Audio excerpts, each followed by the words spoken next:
Castlevania? More like, there's no castles in my Vainsia. I'm sorry, that was stupid. Let's get into it.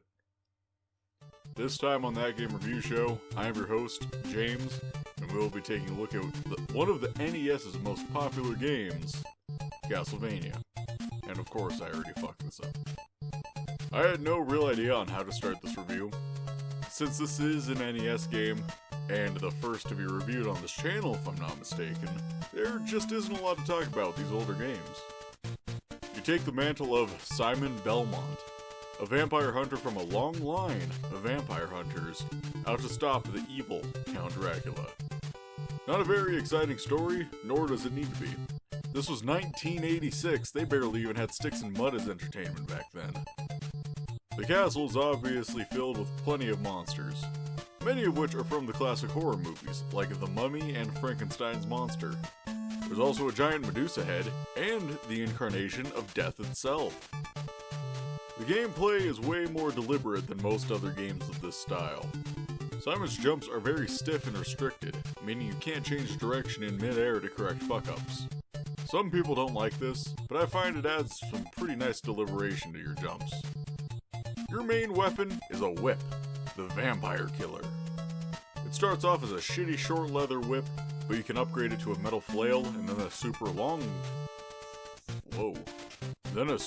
long flail. The upgrades are so frequent though, that you will almost never have the weakest whip. You do also get access to different sub-weapons. I would go into detail, but I'll be honest. I used exclusively the Holy Water, since it's stupidly overpowered in this game, especially when you get the 2 and 3 use item that allows for multiple ones to be thrown at any given time. If you just watch here, I just destroy death using them. I do want to be real here, while this isn't a very long game, I did abuse save states during my time playing it. I just didn't want to deal with dying and having to restart a whole bunch, so ignore that I have so many lives.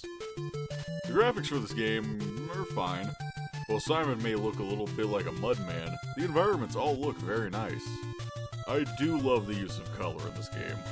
The sequel, Simon's Quest, is notorious for using a lot of really dark colors. I vastly prefer this. And the music in this game is really good too. Most of the tracks here are very iconic. I'm sure if you know anything about Castlevania, you have heard at least one of the tracks.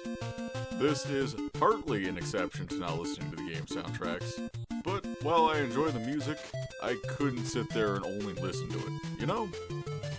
While this may not have really been the first Castlevania game, I think that honor is an arcade game called Haunted Castle. This is a really good starting point for the now beloved Castlevania series. If only Konami understood how much people like these games.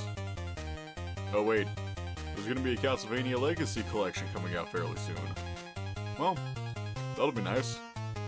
Let's just hope they put more effort into it than they did Castlevania Requiem. This will be weird to say, but next week is Matthew's week.